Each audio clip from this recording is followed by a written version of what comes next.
Hey, good morning, everyone, and welcome to UroNurse. We meet every Saturday, 9 a.m. Central Time. If you're joining us on YouTube, LinkedIn, or Facebook, welcome to the show. For those of you that are YouTube watchers, hit that subscribe button for us. You're doing a great job. And if this is your first time to see us, be sure to check out our website at uronurse.com, where you can learn more about the show. Best place to go for all the information about the show. Also, if you want to watch any of our past episodes, 63 of them so far, go ahead and check those out on our website. Want to listen to us in your car? No problem. We have an audio podcast. You can go to any of your favorite podcasting things that you see on the bottom there by checking out our UroNurse Plus area. And again, if you want our newsletter, sign up. It's on our website. We'll be glad to send that out every Monday. And for those of you that are live, be sure to put your questions into the comment area. That's the best place for us to be able to talk to you. And this week, we've got Kelly Casperson, who's going to be joining us. Dr. Casperson is going to be talking about estrogen. We're really looking forward to a great discussion. And now let's go ahead and bring in our experts. Hey, experts, welcome to the show. Good morning, everyone. All right. Good morning. We're going to do our introductions as usual. I'm going to kick it off. My name is Vic Sinise. I'm the guy who started this whole thing, the producer and host of the show. I've been involved as a urology nurse for 40 years. Love doing this as a way to pay it forward to the next generation. So really great to have everybody on here. So here's an interesting fact. I know I spoke a little bit about a week ago or a few weeks ago about the fact that I played in a band, but what you might not know, I was also part of a group that went to Italy and sang for the Pope. And this is the group. If you're trying to find me in the picture, I'm like the third row back, just off to the middle of on the left side. And here's how close we were to the Pope. So really had a nice, quick, close view.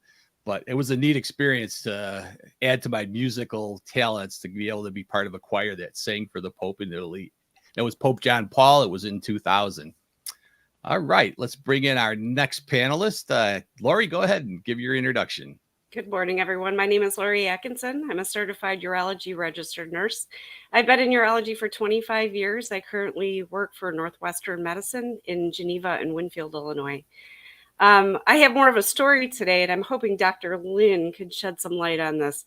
So we started Bulkamid in the office, and it's for stress incontinence. And so it was the first patient that we have done in the office. And so he went to do the urethral injection of lidocaine, and the patient started getting numb in her throat, her tongue. And then she started having a hard time swallowing.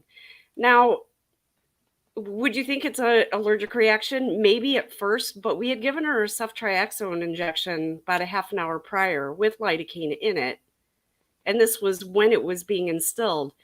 And I've kind of seen this before in prostate biopsies where they've injected local and they get some weird reaction. And I'm thinking if the lidocaine gets into the bloodstream a little bit, they can cause these weird reactions. I don't know, but it was pretty transient. It came and went probably in about 5-10 minutes.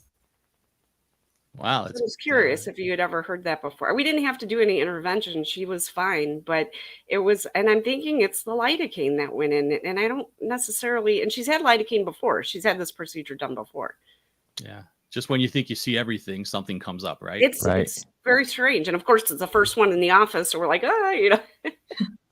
Well, John, I'll bring you in, and you've got a comment for Lori. I'll let you go ahead and add that, but go ahead and introduce yourself. Yeah, I haven't known, Lori, I have not seen that before, but it doesn't mean that it doesn't happen. It seems like the proximate cause will be the injection of the lidocaine. Hello, good morning, everyone. I'm a private practice urologist in Gilbert, which is a suburb of Phoenix, Arizona, who, like Vic, is paying it forward by sharing my experience in the business and clinical aspects of medicine to benefit my colleagues. And one of the ways that I'm doing so is by creating the Thriving Urology Practice Facebook group. We're currently close to 2,400 US-based urology practice folks collaborate to improve our practices, and it's all for free. And I would like to comment that Dr. Casperson, who's our speaker today, she's one of the moderators for our amazing group. The story that I'm going to share with you today, I'll just say that in the background, I help a lot of people, my patients, and also urologists and physicians. I received a direct message via chat in Facebook from one of the female urologists, and she reached out frustrated and kind of not sure what she wants to do.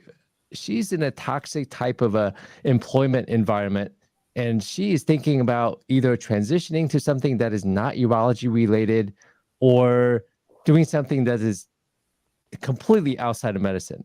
And one of her worries was that what would other people think about me when I quit medicine all completely? It's 4 years of medical school, 5 or 6 years of residency. What are people going to think about me when I say I'm going to transition out of medicine? Well, one of the things that I told her was, you wouldn't worry what other people think of you if you knew how seldom they do. And to put it simplistically, we all are worried more about our own zits and not the zits on your face. Meaning we are worried about what's going on in our lives. We're not really going to worry too much about what you're doing. Hey, you do you. My suggestion for her was, you do you. Imagine if Jeff Bezos never pursued Amazon Prime, right? We wouldn't, the world would not get to enjoy the best of what Bezos has created. So don't worry so much about what others think of what you're doing. Just you do you. And that's my story. Back to you, Vic. Yeah, great story. Lace, go ahead and do your introduction for us. Yeah, good morning, everyone. I'm Lace Heidemann. I'm a nurse. I have been a nurse for over 10 years. Most of that time I've spent in urology, currently work in a private practice in the Des Moines area in Iowa. Don't have quite a fun story, such as singing near the Pope, which is pretty awesome. But very interested and looking forward to our presentation today. Very good. Thanks. And let's bring in our guest speaker, Dr. Kelly Casperson. Welcome. Thanks for having me. I'm Dr. Casperson. I've been in private practice urology in Washington State for going on 12 years now. And my story is how I got here. So about pre-pandemic, probably about 7 years in, they always tell you beware of the 7-year itch, whether it's your career, your marriage, something, you get bored or you get complacent. Life is not so interesting anymore after 7 years. And I kind of had this like existential, I'm just going to see recurrent UTIs for the rest of my career. What am I doing? Sort of freak out. And I think the universe heard me and was like, okay, you're ready. Here's your next phase of life. And I had a woman who, back in the beginning of private practice, I was doing cystectomies, big cancer surgeries. We had treated her muscle invasive bladder cancer. And she was cured. She did great. And we just really bonded and are friends. And I see her once a year. And she came in and she was just devastated about her sexless marriage. I love my husband, but we're not intimate. And she just felt really, really broken and destroyed over it. And I was handing her the box of Kleenex, kind of going over what I was taught in residency, that women are complicated. We'll never figure them out. Don't worry, the OB-GYNs are taking care of them. And I thought, I don't know how to help her. Is it true that we don't know how to help women? And because of that moment in my clinic, I deep dove into everything I could about female sex med. And turns out we know a lot. It just doesn't dissipate into, number one, the medical curriculum, the nursing curriculum life. It's overpowered by society's, shame about sex and Hollywood and how it's supposed to be. And are you doing it right? What do others think of you? And I had this voice in my head and it said, you need to talk. And I loved podcasts. So I started a podcast. I was one of the first 2 urologist podcasters that I'm aware of. Almost 4 years. In 2 months, it'll be 4 years for the You Are Not Broken podcast. And since then, I've done a book. I've done a TED Talk, basically saying adults need better sex ed because their lives are so much better because of it. And part of that's estrogen and hormones. And that's what I'm here to talk about today. Great introduction. Let's go ahead and bring up your show and take it away.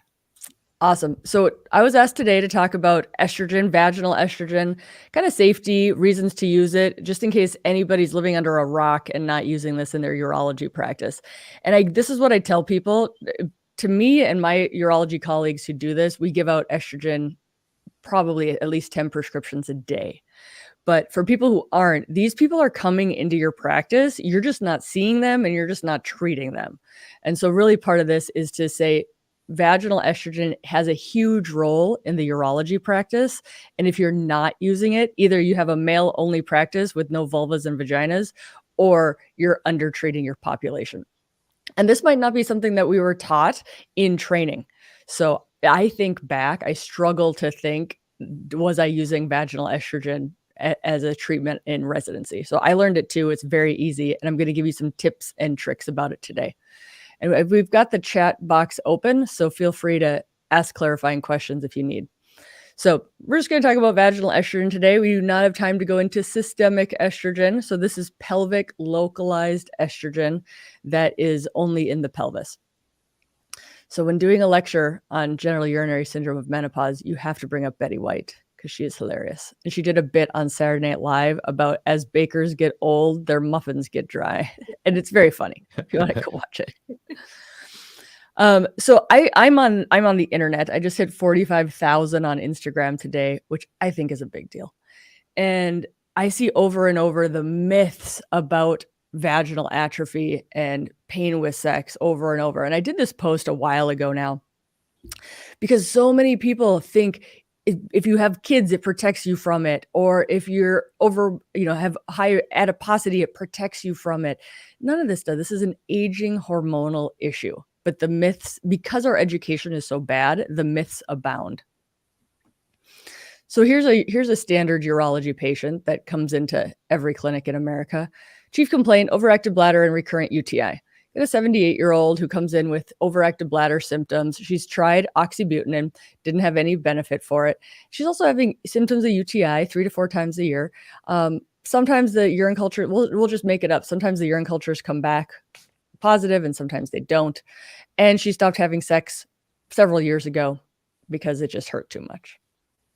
So some people would say, UTI, not really our problem. And maybe some second line therapy. Can we talk to her about some Botox? You can kind of treat her like a urology patient. Or you could think, does she have 3 separate issues going on? Right? Does she have recurrent UTI, overactive bladder, and pain with sex? Is that 3 separate issues? Or is this one issue that can be treated with one medication? And I would argue that this is one thing, it just presents in different ways. This is your classic genital urinary syndrome of menopause. So why do women women are not coming to urologists saying, I have genital urinary syndrome of menopause. Like they don't know that word. They're not, that is not their chief complaint, but they are coming with all the things that are GSM.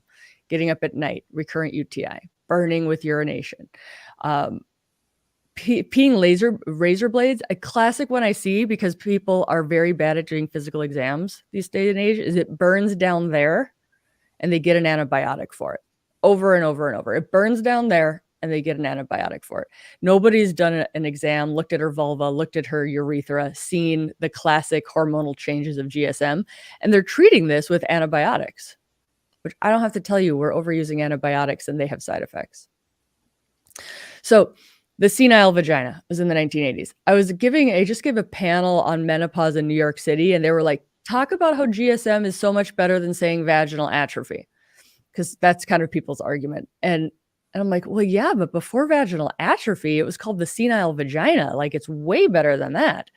So and how I found this out, I was not practicing medicine in the 80s.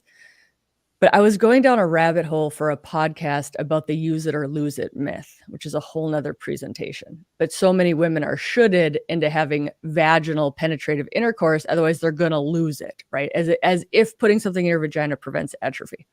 So I went back to the original paper that people quote this from, which didn't show that. But all in the 80s, it's all called the senile vagina.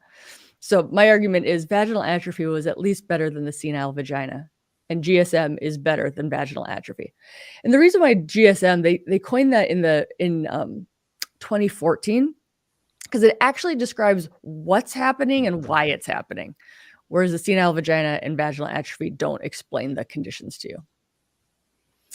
So now it's basically the ICD-10 10 is N95.8, which also comes up as vulvovaginal atrophy. It's kind of one and the same as far as coding goes. But yes, we do have a code for this. And the reason why it happens is the dramatic decrease in estrogen. So genital, urinary, sexual, all the things. So how common is it? Well, it's chronic and it gets worse the more years you go on without having estrogen. 64% 1 year after menopause, 84% 6 years after menopause. Actually, about 15% of women pre-menopause. And I see this myth a lot that I can't be on vaginal estrogen or I can't take hormones because I'm still having my period, which literally makes no sense because like throw an IUD in her, she's stopped having her periods, then you can give her hormones, right? It's not even logical. But so this can start kicking in before menopause. And then the other thing I put on here, birth control pills can mimic, because the way they block hormones, they can mimic GSM in some pelvises. Also breastfeeding, also because of the block of estrogen with the prolactin. Also cancer treatments, radiation. So there's a lot of things that can cause these symptoms that can be improved with estrogen cream that isn't specifically going through menopause. So just a graphic of what actually happens to the vaginal lining. We lose our collagen, we lose our elasticity, we lose the well-vascularized, lubricated surface. And for the people who don't have vaginas in the room, think about how bothersome a dry mouth is. You maybe don't have a dry mouth very often, but when you have it, it is very bothersome. Or if you've never had a dry mouth, think about dry eyes, right? If you don't have it, it's not bothersome. But as soon as you have severe dry eyes or dry mouth, it is a big quality of life issue. And it can actually affect the surrounding tissues, right? It can affect your teeth. It can affect your tear ducts. It can affect, how easily your eyeball is traumatized because it's not lubricated. And I think a lot of the dismissal of this condition is one of two things. Number one, I've never had it. Or number two, I don't have a vagina. When you say we have mucosal surfaces in our bodies that need to stay lubricated and moist to do their job, including eyes and mouth, then people can say, oh, well, yeah, I remember having dry mouth. That was horrible. This was every day for like years and years. Yeah, it could be horrible, right? And vaginal dryness is one of the biggest complaints with the GSM. And people, they just get dismissed all the time because of it. So genital urinary syndrome of menopause is literally everything you see a urologist for. Recurrent UTIs, pain with sex, urinary urgency frequency. I would argue that most urologists don't ask women about their sex life. But certainly if you're doing an exam, you're seeing discomfort, you can ask and people will tell you like, oh, I stopped having sex 7 years ago. I stopped having sex 4 years. It's years and years ago they stopped being sexually active because of pain. And in our society, it's not okay to talk to your doctor about pain with sex. So most people don't. But you literally can disrupt relationships over this. So UTIs alone. People are like, oh, it's just a UTI. Go get some Bactrim. Like, whatevs. UTIs kill people. 7 million hospital visits annually, 25% of all infections in older people. There was an interesting abstract I found. If you look at people who've had a UTI, in that year, their Medicare expenses, 1/3 of total Medicare spending on these people is in regards to their urinary tract infection. So one would argue this is a big financial problem as well. So vaginal estrogen and UTI. Good thing is the AUA is now talking about when I was in training, I literally was taught we don't know why some people get recurrent UTIs. We didn't know. Just keep giving them antibiotics. Now we know. As we lose the estrogen in the vagina, the pH rises. It kills off the lactobacillus, which is our microbiome that helps prevent and block the E. coli and the bowel bugs from coming up. Really, we need a healthy vagina as a moat or a barrier between the gut and the bladder. So multiple studies now showing vaginal estrogen decreases the risk of UTI between 50 and 68%, depending upon what study you want to look at. In this study, in this Kaiser system study, women with recurrent UTI, 30% had no UTI in the next year, which is pretty dramatic going from average of 3 to 4 a year. This is what I tell people. I'm like, the only people who never will get a UTI is a dead person. You're a living organism, but I can space it out. I can spread it out. And I'm like, if there was a medication that could decrease your UTIs by 50%, would you want to be on it? Most people say yes. And that's how you get the buy-in to the vaginal estrogen, because estrogen still in this day and age has a lot of fear and bias behind it. And we're going to go into safety too.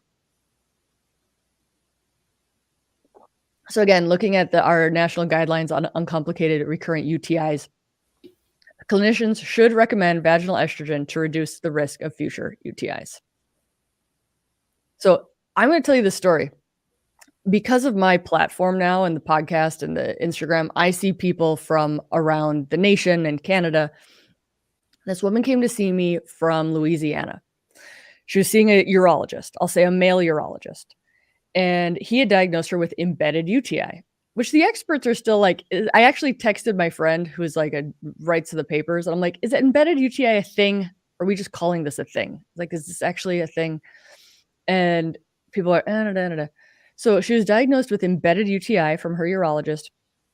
She was on 2 antibiotics. The plan for these, one of them was intramuscular injections of gentamicin. The plan for these antibiotics was years. I'm like, what's your plan with this? And she's like, he said years. I'm like, okay.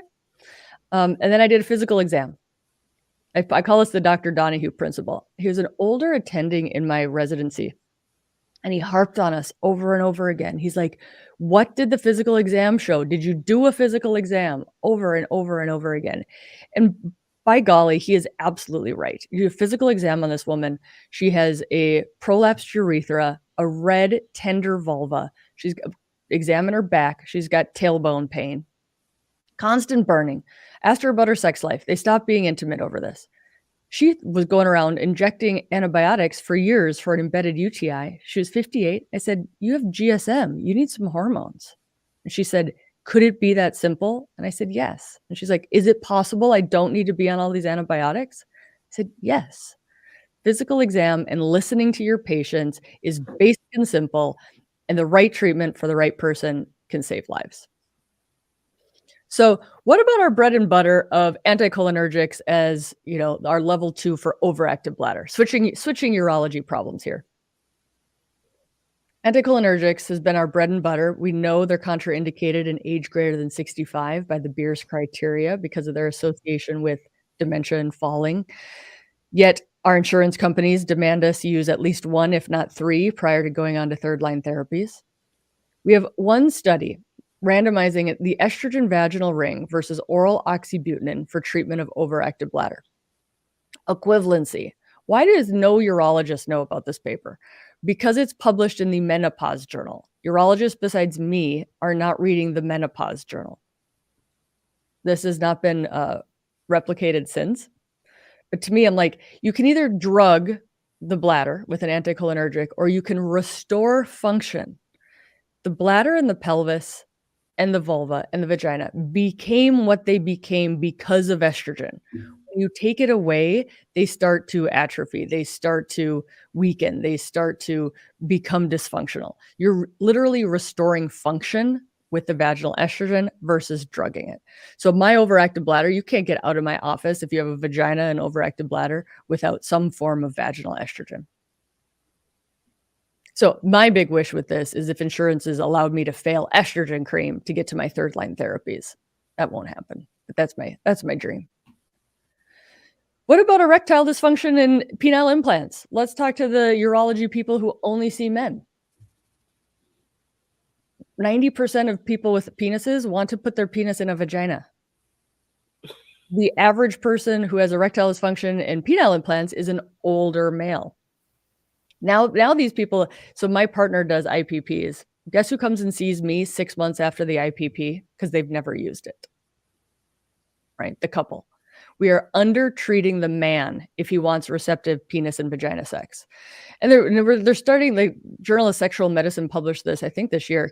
Can treating male sexual dysfunction destabilize a couple's harmony? I actually talked to a urologist who was threatened to be sued by the wife because it destabilized the relationship so much. Nobody took care of her, asked her if she wanted it. And I think I think this is a very interesting argument that I'd love to see at the AUA, because I think there's a decent amount of urologists who say we just treat the patient in front of us. But that patient wants to be in a coupled sexual relationship, you've got to treat the other person. Got to ask them, are they using vaginal estrogen? Do they have any pain? Do they want your your penis at home?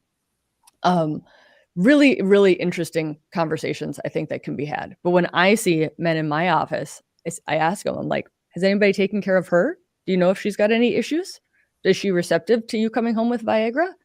9 times out of 10, I kid you not, he says, I don't know, I've never asked her. So thus proving communication in adult sex ed is very, very poor. So we have a vaginal estrogen for GSM systemic review. This is great. Compared with placebo, it helps all these urology problems. And the AUA is actually coming out with its own GSM guidelines, well, however long guidelines take, but they're currently working on them. So the AUA is going to come out with their own GSM guidelines soon. So things you can do. You can do non-hormonal for these symptoms. My argument is it's a Band-Aid, not a treatment. But we do have moisturizers and lubricants. The ones with hyaluronic acid are amazing because they hold on to a lot of water. Laser, and it's not great. I think it works good for scars. And that's beyond the scope of this. But certainly that's your way expensive option over non-hormonal moisturizers. So level 1, you can use the moisturizers. Reverie, I actually have this on my desk because I podcast about it, by Bonafide. I get no money from these people. Makes a nice hyaluronic acid suppository as a non-hormonal moisturizer, but it's not going to have those changes on, the bladder function, the pH changes to improve the UTIs, like putting your hormones back is going to. Yes, the DHEA under the hormonal is an amazing product. It's called Intrarosa or Prasterone. It is approved, Medicare approved for dyspareunia. So it's kind of under the sexual health, which is why coverage is so bad for Medicare people. It's about $80 a month. It is an expensive way to do it, but Prasterone or DHEA is an amazing product. And the reason is the vulva and the vagina have lots of androgen receptors too, and are quite responsive to adding some androgen in there. DHEA, again, converts to estrogen and testosterone. Oral, what about oral? Just real quick on here, systemic actions. We've got some data on oral or systemic hormones and helping bladder. Specifically, there's a Nocturia paper, systemic hormones. But there is an oral medication called ospemifene. It's a SERM, and it is for dyspareunia. I rarely use it. It's quite expensive. But I have one woman with mobility issues. She just can't get the estrogen in her vagina, bothered by recurrent UTIs. It's kind of a shot in the dark. It's not FDA approved for recurrent UTIs, but hopefully I'm going to get some favorable changes in the pelvic structures that might help her out.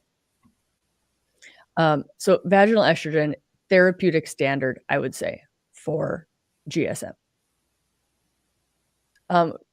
Data point on there, the last sentence. Big myth with systemic hormones, and you're taking estrogen, you must take a progestin if you have a uterus. We have to protect our uterine lining from unopposed systemic estrogen. You do not need to do that for vaginal estrogen. Vaginal estrogen is incredibly low dose. So how low dose? So low dose that a year of vaginal estrogen is equivalent to 1 oral estradiol pill. Incredibly low dose. So if you have a uterus, you do not need a progestin if you're just going to use vaginal estrogen. We can get into that if people have more questions. And again, here, this is just saying how low is low dose estrogen? Incredibly low dose. So all the myths. Man, I got a call from Walmart the other day asking me if I knew what I was doing, giving vaginal estrogen to somebody who had a history of heart disease. I'm like, you know what you're doing, being a pharmacist who doesn't know the pharmacology of vaginal estrogen? So incredibly safe. It's safe in breast cancer patients, cardiovascular disease. It's safe if you've had a blood clot. It's safe if you've had endometrial cancer. There's I think I have this coming up, ACOG guidelines for breast cancer survivors. About 4 million breast cancer survivors in our society now. Many, many, many with bad quality of life issues from GSM. Vaginal estrogen is safe. So safe. What do? I say, go online, go to ACOG, pull up the treatment that they say vaginal estrogen is safe with history of breast cancer. So because I have so many people reach out to me that aren't in my town. This is the reference I have them go get to bring in. And I always say, run it by your oncologist. But by and large, it's getting into the oncology community that women are suffering. We're under-treating survivors, and we have good safety data in breast cancer survivors. So I would say, again, this is looking into the safety of it. It's incredibly safe. Contraindication, current active postmenopausal bleeding. Work it up, send it to a gynecologist. And I crossed out controversial. I would say individualized is the new word we want to use in estrogen-dependent cancer on an aromatase inhibitor. So currently being treated with an aromatase inhibitor, there's a couple of poor quality studies that kind of call into concern the safety of vaginal estrogen. I would argue use your lowest dose vaginal estrogen, which is the 4 micrograms. That's Imvexy. It's kind of more expensive to get the lowest dose because of drugs, but have it be okayed by their oncologist, and then just do the lowest dose that they can handle if non-hormonal hasn't helped them. I don't use a loading dose. This is me crossing out the loading dose, because classic loading dose in this country is every day for 2 weeks and then twice a week. I think it's confusing for people. How many weeks is it supposed to be? And how? So I don't want any phone calls to my nurses. And then number 2, if you take a very atrophic, thinned lining vagina and then you put daily estrogen cream in it, they do get a little bit of systemic estrogen temporarily until that kind of becomes thicker and they stop absorbing. But I don't want those calls. I don't want I have headaches, I have breast tenderness, I feel bloated. I don't want any systemic absorption. So I don't do a loading dose. I just say 2 times a week. That's it. So then you don't get that. When Oprah Daly knows you use vaginal estrogen. So we actually did an article with Oprah Daly talking about the barriers to vaginal estrogen. Personally, I went to my own pharmacy and I'm like getting my prescription and they're like, so the point is Oprah knows I use vaginal estrogen, so everybody else can know. It was $265. And I'm like, do you know who I am and how much estrogen I put through this pharmacy? I pull up my GoodRx app on my phone. I'm like, I'd like the $28 price. And they're like, oh, sure, no problem. But in this country, you have to be savvy, and it's horrific that you have to know the hacks to get cheap medications. The GoodRx is an amazing app for that. But yeah, by and large, for a daily lifelong medication, it should not be $265 for a tube. This stuff has been around since the 70s. It's ridiculous. I put this here just so you guys can re-reference to all the different types. We've got rings, we've got tabs, we've got creams. Like I said, we've got the oral one. We've got the DHEA, which is great. We don't have head-to-head studies saying anyone's particularly better. I like the cream. I have a cream bias because I like to treat the clitoris and the vulva, and I think you can't get that as well with a tab. The tab is what's over the counter in the UK now, which is fantastic because we have access issues, right? You got to get to your doctor. You got to talk to your doctor about your problem. You got to have your insurance cover, make it a reasonable price. So many women aren't getting good access. The UK is like, it's expensive for people to go to doctors. We want to save money. Let's put this med over the counter, make the individual pay for it instead of the NHS, right? So different economics over there. So my cream bias, and a paper came out supporting this very recently. This was before I pulled this before it actually came out in print. But basically they said, put it where it hurts for people with dyspareunia. So they said, put it where it hurts. When you put it where it hurt, it got better. So that's why I like the cream, because you can put it where it hurts. Really that 6 o'clock, if I use my hand as at 6 o'clock for penetration, is notoriously where it gets tight and dry. I had a scribe make me an Oprah meme about giving vaginal estrogen to everybody. Vaginal estrogen doesn't work if it's too expensive, if it's too messy, if they don't open it, if it doesn't get refilled, if the patient reads the box label and thinks it's going to kill them. And a big myth, women are like, I see this over and over, and it's so sad. Women are like, well, I don't need to use that because my husband X, Y, and Z. And I'm like, why is your vagina for somebody else?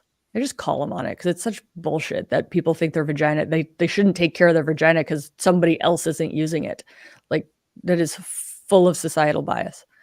But I see that a lot. Like, your vagina is important for your healthy pelvis and to help protect your bladder from your E. coli in your poop. And then they're like, oh, okay. Also, the other way for overactive bladder, I say your vagina and your bladder are condo mates. They share a wall.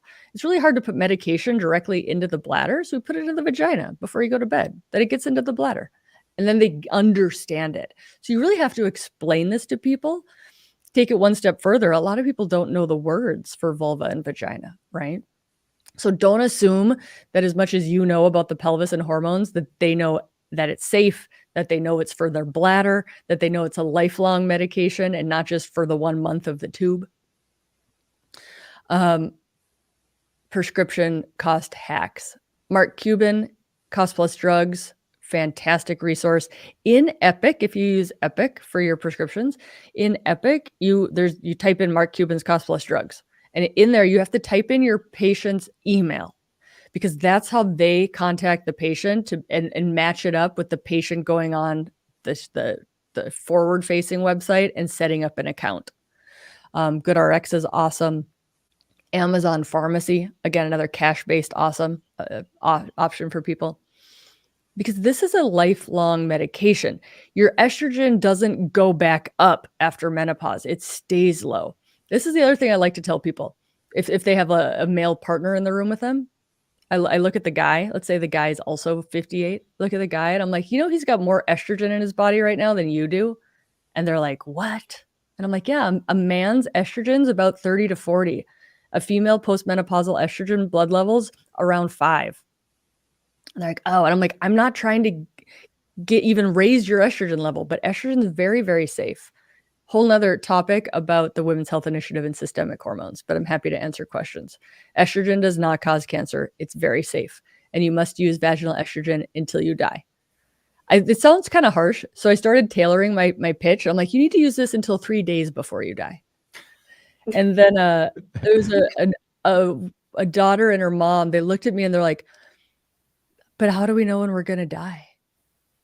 And I'm like, you guys, this is supposed to be funny. And they're like, we've been to too many doctors. We forgot how to be funny. And I'm like, I'm sorry. I know it sucks to go to doctors.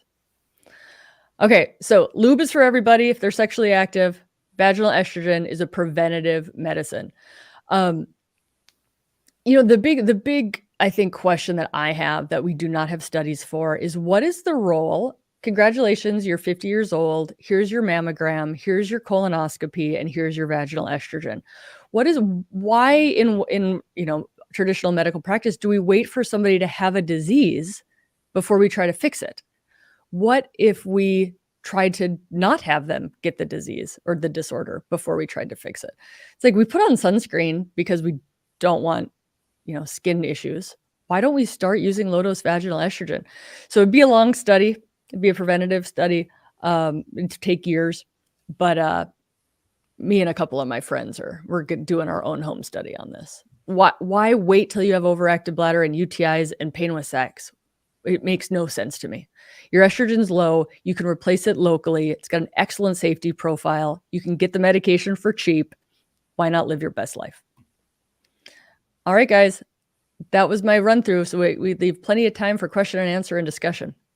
It was really great. I really appreciate your talk. A lot of stuff to unpack there, but really great information. Lori, if we have any questions from the audience, go ahead and put those up on screen. I will. I do have a question, actually. Yeah, go ahead. Thank you, Dr. Casperson. That was great. Some of our physicians in our office they told them to throw away the applicator and do just a fingertip application. What do you prefer? Yeah, I like I said, estrogen is best used when used. So everybody's got their own bias on it. Like some people, they're so atrophic that the applicator actually hurts, right? So that might be a good reason to use a finger. Some people just can't figure it out. Fine, use a finger. But oftentimes, and I did this too, estrogen cream is cheaper now than it ever has been. it didn't used to be this cheap. And so I was telling people just to use a teeny pea-size amount. And I see people from my gynecologist office all the time. They're still pea-size amounts. And they're like, I'm still getting UTIs on vaginal estrogen. I'm like, you're using a homeopathic dose. Like get back up to normal dosing. But that's not the worry with finger, is they're not using enough of it. So a gram really for the cream is nice. From the tip of your finger to your second bendy part. So 2 knuckles. That's about a gram. The other thing you can do is you can have them use the applicator to figure out how much that is on their finger to make sure they're using enough. So I have no problem with finger. It's just it tends to underdose if you're not being mindful of that. Great. Thank you so Yep. much. We have a question from Monica, and she wants to know the mechanism of action question. It's how does vaginal estrogen improve OAB symptoms? Yeah. So I didn't put that in there because I wanted to be a shorter talk. But basically, the trigone of the bladder and the bladder smooth muscle all have estrogen receptors in it. Estrogen helps modulate the function of the bladder. And then, like I said, the vagina and the bladder are condomates. They share a wall, right? So you get the estrogen into the vagina, it gets into the bladder. But it really does affect the detrusor function and the elasticity and the function of the bladder. And there's multiple, basic science papers looking at, bladder cell cultures and hormones, if you want to go deep on that. Thank you. I think that's really, like, just to back off a little bit. People think of estrogen as like the ovaries make it, and maybe without it, you have hot flashes, right? Like that is our basic understanding of hormones. And really to be like, dude, you have estrogen receptors in your ear. Why do you think that vertigo increases in menopause? You have estrogen receptors in your bones. Why do you actually think osteoporosis is happening? Like you have estrogen receptors in your bladder. Why do you think overactive bladder happens? Right? We have estrogen receptors everywhere, and the loss of estrogen affects everything. Great presentation, Dr. Casperson. Thank you so much. This is really super awesome, for lack of better words, right? How do you think, as in the medical community, how can we do better for women? I will say, I think my favorite part of the whole presentation is when you mentioned, in urology, we're treating lots of erectile dysfunction and whatnot, and probably about 90% of those penises want to, go into a vagina. So interesting, because that made me think of a patient who we were doing a prostate biopsy one time. Wife is in the room. Patient's got his back to her, and he's asking how long is it going to be until they can have intercourse again. And from across the room, the wife stares me in the eye, and she's, trying to gesture a long time, because, there were certainly probably some issues there. And God, how do I wish that I would have caught on to that at that time, and said, you know what, we should talk to her too. Look at her. She's got problems too. So I love that. How do we change this as a medical community? We need to care. We need to care about everybody equally. I think equality, and I didn't see it. We all think we're doing a pretty good job, don't we? Right? Like we think we're doing a good job. And then I got on Instagram, mostly to get people to listen to my podcast more. And I started hearing from women from all over the world about how freaking bad medical care is for them. And that's when I started having my eyes open to the fact of like, bias is real. We dismiss 50% of the population way more than we dismiss the other 50%. And I see this way more as a urologist as compared to like the gynecologist, right? Because they don't see men.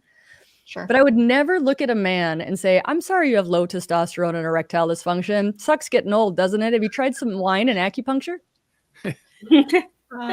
Yeah. Right. And we can laugh because we know we treat women that way. Like, oh yeah, getting old. And it's like, dude, we put IPPs in 85-year-olds. Like, yes. It's really check your bias and just really start caring that everybody's quality of life matters.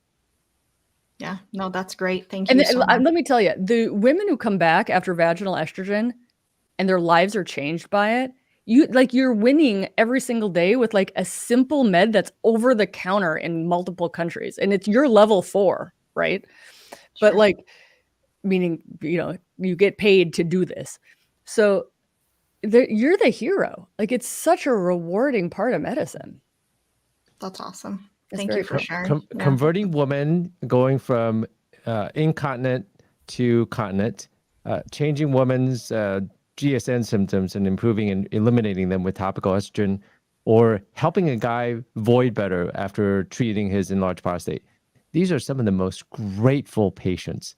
So to answer your question, Lace, how does the medical community do better?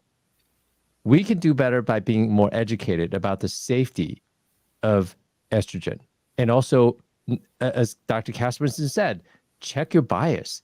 We're treating men with ED, with low testosterone, and yet we're not addressing the other elephant in the room, which is the female counterpart.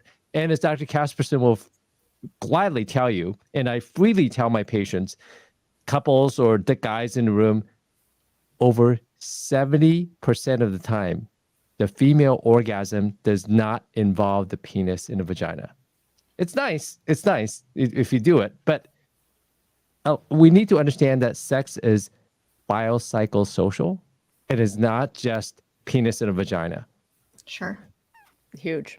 Yeah, and to go back, so currently I'm part of a task force that is petitioning the FDA to pull the black box warning off of vaginal estrogen. It's going to happen. They failed. When did they fail? They failed in 2018. And the FDA came back and said, we don't have enough safety data. And again, this is bias. The FDA requires years and years of safety data for a female product compared, like male's testosterone products get approved like this. They don't require the safety data that they're putting on women's products. So it failed last time they did it. We're going up again because we have so much more data since 2018 looking at the safety of vaginal estrogen. We have micro assays showing that your blood levels don't even go up with estrogen. We have the WHI, crumbling as we speak on estrogen even being bad at all.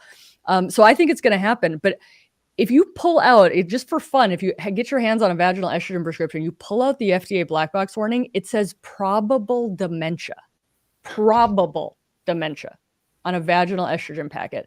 And so I tell people, I'm like, listen, you're going to have to listen to your doctor or the FDA and you get to pick. And they're like, well, thanks for letting me know. I'm like, if you're a reader of labels, it's going to say probable dementia, heart disease, stroke, blood clot, because it's old WHI systemic high dose estrogen labeling that they did a class label and threw it on everything. But I think, for people to know that's going to be a lot of phone calls, right? Like, my doctor didn't tell me about the safety of this. It's like, it's actually very, very, very safe. The FDA is behind. Yeah. That's a good consequently, point. We're all behind because of the Women's Health Initiative and how the media grabbed the headlines, the public believed it, and then the physicians follow suit. So we have to. I was photographing a high school football game last night, and a fellow photographer, she's in her 50s, and I said, I have this conversation with everybody. I'm an indiscriminate estrogen discusser. So I said, hey, okay, you're in your 50s, you're probably perimenopausal, menopausal. Make sure you are on some sort of topical estrogen if you're not on any sort of systemic estrogen. But anyway, I have this conversation with her. It is that important. Not only does it affect the bladder or the vagina, but also affects the bladder, which is mind-boggling to a lot of people. I can reduce the incidence of recurrent UTIs. And for UTIs, just a UTI, just treat it with antibiotics. No, you got to think about these older people, guys or girls, right? If they have to get up at night because of UTIs, and typically older people, right, lower estrogen, they're having to get up more at night. That fall risk is not the fall that's going to kill them. They're going to recover from the fall. It's all the complications from the fall. Sure. So if you can treat the underlying problem with something so simple as a topical estrogen, and by the way, I do it the simple way. The estrogen that is used is the one that is most effective. Just once a day, no loading dose, just once a day. And you don't have, I tell my ladies, you don't have to stick it all the way in. You don't have to stick it all the way in. You can just apply it around the vulva area. Mm-hmm. It doesn't have to be intravaginal to just make it easy for them. Yep. You want to make it easy. Absolutely. There is a paper looking at systemic estrogen and decreasing nocturia. And so that's very exciting. I mean, you're again for the beyond the scope of this talk, but you're not going to start throwing your 80-year-olds on systemic estrogen for that. But really, I think urology just totally ignored the role of hormones and bladder function, right? And now we're like, oh, look what estrogen does to the bladder. This is amazing. I'm looking forward to the day when we have guideline changes regarding GSM and topical estrogen. Yeah, I want to see it in the overactive bladder guidelines. And then on that dosage, because Dr. Lynn said doing it daily, and we had a question about that. I know we've been doing it 2 times to 3 times a week only. And I thought your recommendation was along that line. Is that right? Yeah, I mean, I do the cream. So cream can be a little higher dose. Again, I have a cream bias unless I'm treating a breast cancer patient, but cream is the cheapest, right? The ring actually is awesome because it's plug and play for like your ladies who maybe have rheumatoid arthritis or they can't see you. Just have them come in. My PAs swap out an S ring every 3 months. The problem with that is it's expensive and it's on back order a lot right now. So access is a problem to the ring. And then there's your tabs, and some tabs you can do daily. And it's a good discussion because we aren't all Toyotas. Some people, twice a week is all they need to keep their symptoms at bay. I have some patients, they're like, I got to do this 4 or 5 times a week. Is that okay? And I'm like, yeah. My guess is because they're not on systemic hormones. They just need a little higher dose in their pelvis, right? Again, bigger conversation. But to me, I'm like, we all might need different amounts of skincare. So I like to be very flexible. You know, I think the fears of the safety of it's so safe that I'm not too worried about them going, you know, when you compare vaginal estrogen to what an oral dose is, it's so safe. I don't mind. I'm very flexible with my patients. I'm like, you need 5 times a week. You need it 5 times a week. But a standard dose for me is the cream is just twice a week. Sunday, Thursday, pick 2 days. I tell people, do it as much as you floss. That would be every day. Yeah, right. For some people. Right. For some people, they never use it. This is a good question. Is it okay if the estrogen cream gets on the penis? I love this question because it makes people think. So if I put estrogen cream in my vagina and it doesn't go into my body, can we put estrogen cream on the penis and it doesn't go into the body? 100%. Yes. So I tell people, I'm like, you don't use it as a sexual lubricant. Are you an adult who can plan more than 5 minutes ahead in your life? Like maybe spread them out a little bit. But yeah, it's not like I already put this in because I thought I was going to go to bed and now I can't be spontaneous. It's like, go be spontaneous. It's probably fine. Yeah, so I think a lot of people don't realize, and I was telling my fellow photographer on the sidelines last night, you measure your estrogen level in your blood now, and then you start using topical estrogen, and then you measure your estrogen level in the blood again. You're not going to be able to detect the difference in your blood estrogen level, and that's how safe it is. Yeah. Do you have a favorite estrase lotion or cream that you prescribe? Just the generic estradiol. Estradiol. It's vaginal estradiol, 0.01%. Yeah. What about, do you guys find, and I found this as a nurse, you know, especially mostly teaching women to do self-catheterization, that, you know, we do a really bad job at teaching women about their own anatomy. So when we're talking about, you know, I mean, 1, I love that you mentioned the importance of a physical exam, right? And 2, when we're talking about just reading the label or taking notes and saying, oh, apply, you know, pea-size amount or whatever amount at this opening or that opening here, clitoris, no, here, there. Some women probably don't even know they have a clitoris. What is a clitoris? Do you find that you're having to educate a lot of your patients on their own anatomy? Maybe sometimes not even just, hey, look at this picture, but, you know, everybody looks a little bit different. So, while you do an exam, when you are just talking with them, what do you do? Yeah, you just get those big like handheld mirrors you can get at like Walgreens for whatever, $3 probably now. Show it to them. Yep. I like to use their cell phones because sure. when I use their cell phones, they can take that home and look at it again if they want. It's not on my cell phone or anybody else's cell phone. But I always ask their permission. But I'm like, can I take a picture of this? Because then they can get dressed and I can Yeah. zoom in, which is nice. That's a Great great idea. idea. Yeah, that's a Yeah. great idea. I mean, we ask men to take pictures of their erections for Peronis and such. So True. why not do that? True. That's great. Yeah. So the answer is no. Not all women know about their anatomies. I know. That's the bottom line. Yeah. Yeah. Tons of shame. And that's another bias because we all think everyone does. No, So absolutely. if you think, wait, women don't know their anatomies, and then you expect men to know about their anatomies, that's a whole nother conversation. It's insane. I found in the like 75 plus age range, they really don't know what vulva is. Mm-hmm. Yeah, I bet so. I mean, interesting. So I have two small boys, right? A 9-year-old and a 5-year-old.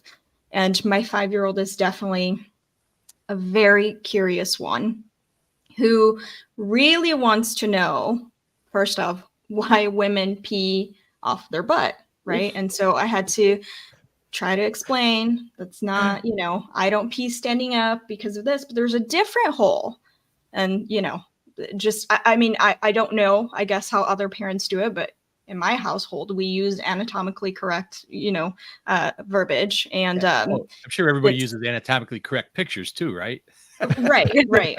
I mean, it's, I hope that with, the next generations, we do a better job at, you're talking about women not knowing and men not knowing. Right. I hope that my kids will know what a urethra is, clitoris, vagina, all sorts of different holes. We don't stand peeing, so.